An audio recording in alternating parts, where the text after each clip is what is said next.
Hi there, I'm James. I'm Paul, and here's Choppers, Here's our travel Choppers. companion. We are coming to you from another national park. Yep. We are at the Great Smoky Mountains National Park, which half of it is in Tennessee, half is in North Carolina. This is within a 1 day's drive for 1/3 of the United States population. Of the US. Isn't that crazy? Think about that. So they get 12 million visitors a year. Compare that to about 6 million at Grand Canyon. Which we thought was busy, but it's no comparison. And 4.5 million at Yosemite. So 12 million visitors. This park is used a lot. We're staying in Cades Cove, and this area was actually settled by the Cherokee Indians. So people have lived here for many, many centuries.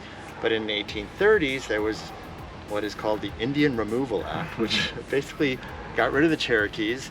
And that was the start of the Trail of Tears. It moved most of the Cherokees to Oklahoma, but some of them did settle just south of what's now the national park.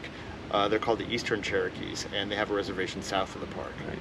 After that, loggers came in here, and new settlers came in and started settling in the cove. But then it became a national park, and the settlers in the 1930s, they were kicked out.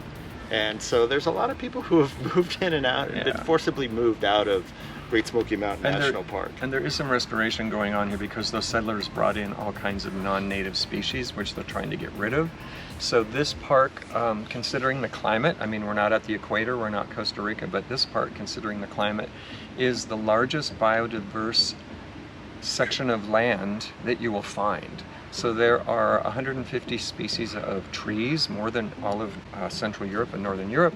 There's 60 different mammals here, so it's really, really biodiverse. Trying to get rid of the things that are not native so that can continue to be prolific.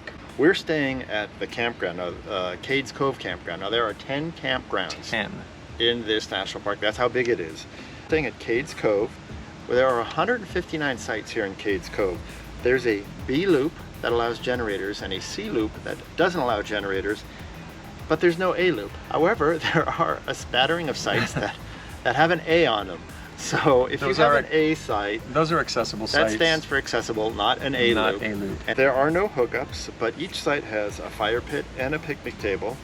They're relatively flat. Ours, we didn't need to use any levelers. It's a concrete pad to put the RV on, so that's really nice. And because there are no hookups, generators are greatly in use for tenters and RVers. From 8 a.m. to 8 p.m. it's allowed.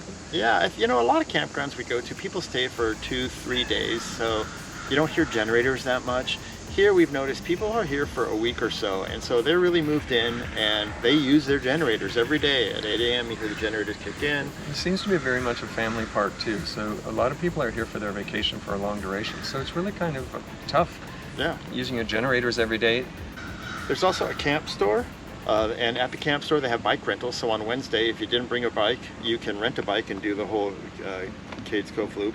There's no cell coverage here whatsoever, not of any of the 3 providers. In fact, you have to drive to the nearest town, which is Townsend, which is it's 9 miles, but it's about a 20-minute drive to get any type of cell coverage. So let's talk about Cades Cove itself. So Cades Cove is really why a lot of people come here. It's an 11-mile loop in the area where the settlers were. Cars are allowed every day of the week, except right now in this season, it's bicycling only on Wednesdays. So let's give you a great tip. Yes.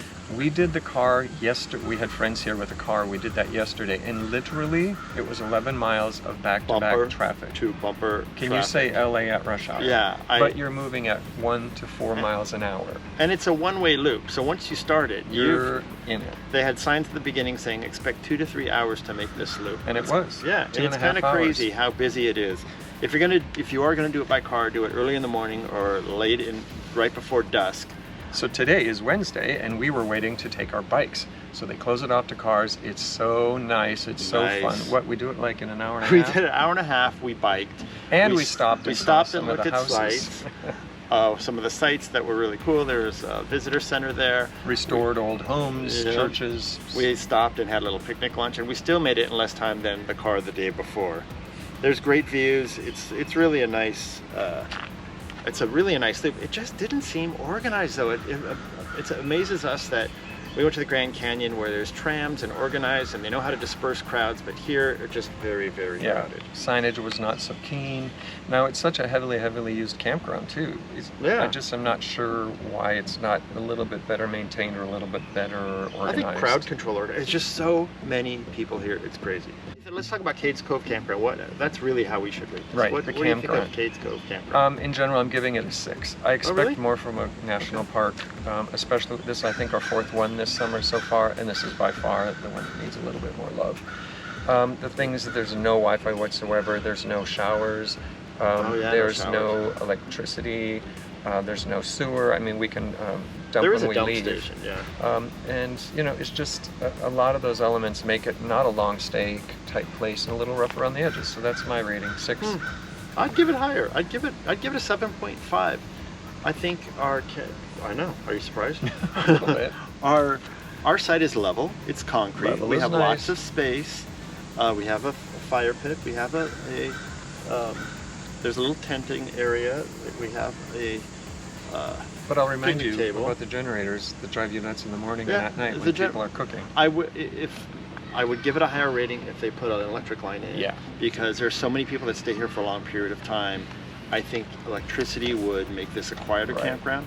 And I also think doing some traffic control, or maybe like Zion, have a shuttle that goes on that Cades Cove loop instead of letting cars on it, because And it's kind of ironic because they talk about the biodiversity and the animals and don't feed the animals and all this, yet there was so much exhaust pollution I from know. cars every single day on that loop and these generators that it's just a little bit yeah. ironic. So I think there's some things they could do to preserve the environment by Right. doing some When we things. run the National Park Service, we would That's put what we'll do.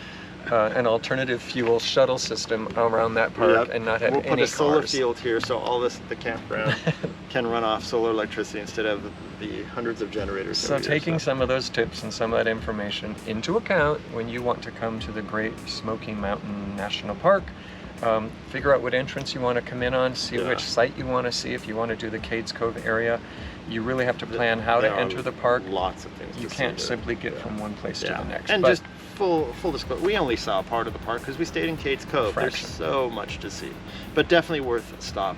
So check it out, put it on your national parks itinerary, and you'll see why everybody comes here. visit all your national parks. They're Yeah. national parks for a reason, right? Yep. So thank you again for watching. As per usual, Yes. like, subscribe if you want to hear more of our antics, and tune in next time. We'll see where we are next. Until then, travel safe, enjoy. Thanks for watching Travel On.